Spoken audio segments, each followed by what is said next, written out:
দেখেন ঈদের নামাজ আমাদের প্রথমত জানতে হবে এটা কি। আসলে ঈদের নামাজ বছরে 2 বার ঈদ আসে, এটা ঈদের নামাজ হলো আমাদের উপর ওয়াজিব।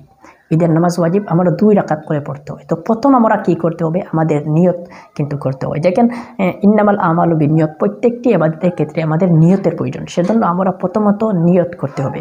তো নিয়ত করার ক্ষেত্রে অনেকে বলেন যে নিয়ত কিভাবে করব, নিয়ত কিভাবে পড়ব, নিয়ত কিভাবে করতে হয়, এই অনেক ধরনের নিয়ত নিয়ে প্রশ্ন আসে বর্তমান সময়ে।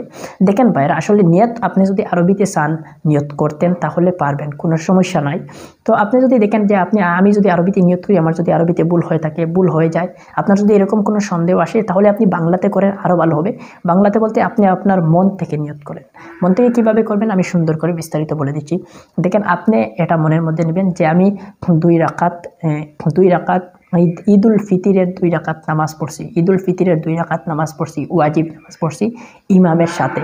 এটা আপনি আপনার মনের মধ্যে এনে আল্লাহু আকবার বলে আপনি নিয়ত বাঁধবেন। প্রথমত